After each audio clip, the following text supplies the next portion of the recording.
Hello दोस्तों, welcome to Biotube Booster. Boost your biology and boost your future. आज हम इस वीडियो में यूनिम कॉन्सेप्ट को बहुत ही सिंपल और डायग्राम बेस्ड लॉजिक के साथ समझेंगे। ये जो टॉपिक है शॉर्ट नोट्स लॉन्ग क्वेश्चंस दोनों में ही बहुत इंपॉर्टेंट होता है। तो चलिए ज़्यादा टाइम नहीं लगाते हुए हम शुरू करते हैं। तो व्हाट इज़ यूनिम कॉन्सेप्ट, यानी कि यूनिम कॉन्सेप्ट क्या होता है, ये क्या कहता है, कैसे क्या कहलाता है। ठीक है, जो एक क्रोमोसोम्स में सिर्फ एक ही कंटिन्यूस डीएनए मॉलिक्यूल्स होता है। इसका मतलब आप जानते हैं क्या है, यानी कि जो क्रोमोसोम्स है मल्टीपल डीएनए से नहीं बल्कि सिंगल लॉन्ग डीएनए मॉलिक्यूल से बना होता है। जो डीएनए टू क्रोमोसोम मतलब कि डीएनए उससे क्रोमोसोम्स की ऑर्गेनाइजेशन कैसे होगी। तो सबसे पहले अगर हम स्टेप बाय स्टेप प्रोसेस देखें तो सबसे पहले है डीएनए मॉलिक्यूल्स, फिर आएगा डीएनए प्लस उसमें ऐड होंगे हिस्टोन प्रोटीन्स, थर्ड पे क्रोमेटिन फाइबर, फिर वो कंडेंसेशन स्टेप आएगा और फिफ्थ नंबर पे यानी कि क्रोमोसोम्स बन जाएगा। न्यूक्लियोसोम्स को हम बेसिक यूनिट ऑफ क्रोमेटिन बोलते हैं। ठीक है, आप इसका डायग्राम्स देख सकते हैं। ये न्यूक्लियोसोम्स है, 146 बेस पेयर की इसमें एक यूनिट होती है। हम न्यूक्लियोसोम्स को बेसिक यूनिट ऑफ क्रोमेटिन बोलते हैं। जो क्रोमेटिन का बेसिक यूनिट होता है न्यूक्लियोसोम्स, तो अगर हम डीएनए में देखें 146 बेस पेयर, हिस्टोन उस प्रोटीन उसमें 8 होती है, यानी कि इसकी जो प्रोटीन्स को अगर हम डिवाइड करें तो कैसे आएगी। जो पोर होते हैं न्यूक्लियोसोम्स के उनमें 8 हिस्टोन्स होती है जिसका नाम होता है H2A की 2 यूनिट्स, H2B की भी 2, H3 की भी 2 और H4 की भी 2। डीएनए हिस्टोन्स के अराउंड जो 1 मल्टीप्लाई 3/4 टर्न लेते हैं। ठीक है, लिंकर डीएनए होता है और H1 हिस्टोन होती है। इनका काम होता है हर न्यूक्लियोसोम्स के बीच में होते हैं, ये इन्हें बोलते हैं लिंकर डीएनए, जो कि 54 बेस पेयर के होते हैं। H1 हिस्टोन इनमें प्रेजेंट होती है। फिर आती है H1 कंडेंसेशन में मदद करते हैं ये। वाई अगर हमें क्वेश्चन पूछूं कि why histones are basics protein, क्यों होते हैं, कोई जानता है? तो मैं बता दूं, जो हिस्टोन्स है वो रिच होते हैं लाइसिन में और आर्जिनिन में, और ये अमाइनो एसिड पॉजिटिवली चार्ज होते हैं और डीएनए को फॉस्फेटली नेगेटिव चार्ज होता है, इसलिए स्ट्रॉन्ग बाइंडिंग होती है।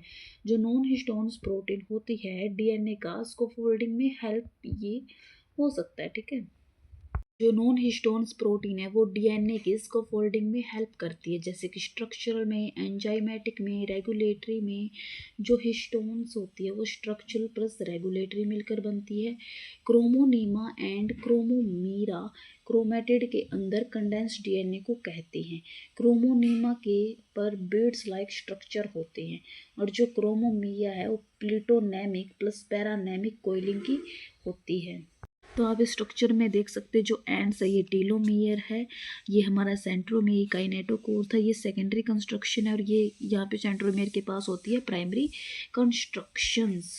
क्रोमोसोम्स की आउटर शीथ होती है उसे हम पेलिकल्स बोलते हैं और वो मैट्रिक्स के साथ होती है। बट अगर हम माइक्रोस्कोप में देखें पेलिकल्स हमें ऑब्जर्व नहीं होते। जो क्रोमोसोम है उसके पास 2 क्रोमेटिड होते हैं जो कि सेंट्रोमियर से अटैच होते हैं, जिसे हम प्राइमरी कंस्ट्रक्शन भी कहते हैं। जो ये प्राइमरी कंस्ट्रक्शन है ये डेंस प्लेट होती है, सेंट्रल पार्ट होते हैं जिसे हम क्या बोलते हैं हेट्रोक्रोमेटिन से बनी होती है। जो middle transparent part and outer thick होता है ये पोजेस करता है प्लेट लाइक स्ट्रक्चर जिसे हम काइनेटोकोर बोलते हैं, और ये हेल्प करता है स्पिंडल फाइबर की अटैचमेंट में ड्यूरिंग सेल डिविजन्स में। और ठीक है, और इसके पास एक टेलोमेर है जो तो इसका एंड होता है। ये जो क्रोमोसोम्स है में सेकेंडरी कंस्ट्रक्शन होती है विदाउट न्यूक्लिक एसिड। जो पार्ट है क्रोमोसोम्स का सेकेंडरी कंस्ट्रक्शन उसे हम सैटेलाइट बोलते हैं। सैटेलाइट अटैच्ड होती है main chromosomes of chromatin fibre से। जो सेकेंडरी कंस्ट्रक्शन है उसे हम नॉन न्यूक्लियस ऑर्गेनाइजर रीजन भी कहते हैं। जब हम सिंथेसिस करेंगे न्यूक्लियस हैविंग आरएनए का ह्यूमंस में आउट ऑफ 23 पेयर्स, तो जो 5 पेयर है क्रोमोसोम्स के एमओआर के होते जो प्रोड्यूस करते हैं न्यूक्लियस। क्रोमोसोम्स विद सैटेलाइट जिसे हम सेट क्रोमोसोम्स भी कहते हैं, जो कि मैंने आपको पहले बता दिया है। सेट की फुल फॉर्म होती है साइनो एडिनो थाइनो न्यूक्लियोइड। ठीक है, दिस सैटेलाइट क्रोमोसोम्स यूज होती है आइडेंटिफाई एनी कैरियोटाइप। एग्जाम में आपके पास क्वेश्चन आ सकता है हाईली कंडेंस्ड क्रोमेटिन कौन सा होता है, वो होता है प्लूटोनेमिक्स एंड अदर क्वेश्चंस भी आ सकते हैं। तो दोस्तों आज हमने डिटेल में समझा यूनिम कॉन्सेप्ट को, डीएनए टू क्रोमोसोम्स ऑर्गेनाइजेशन की, डीएनए से क्रोमोसोम्स कैसे बना, 5 स्टेप प्रोसेस थी ये। न्यूक्लियोसोम स्ट्रक्चर्स को, histone and non histones proteins को, क्रोमोनीमा क्रोमोमीरा को, प्लूटोनेमिक एंड पैरानेमिक को। अगर आपको नोट्स चाहिए तो या नेक्स्ट वीडियो में शेल साइकिल कैरियोटाइपिक पेंडेंट पैटर्न पर चाहिए तो कमेंट जरूर करना। और अगर आप चाहो तो मैं इसका पीडीएफ नोट शॉर्ट रिवीजन भी बनाकर आपके पास कमेंट सेक्शन या में भेज सकती हूँ। अगर आपको वीडियो पसंद आई हो तो लाइक शेयर सब्सक्राइब जरूर करें। Thank you for learning with Biotube Booster. Keep studying, keep growing.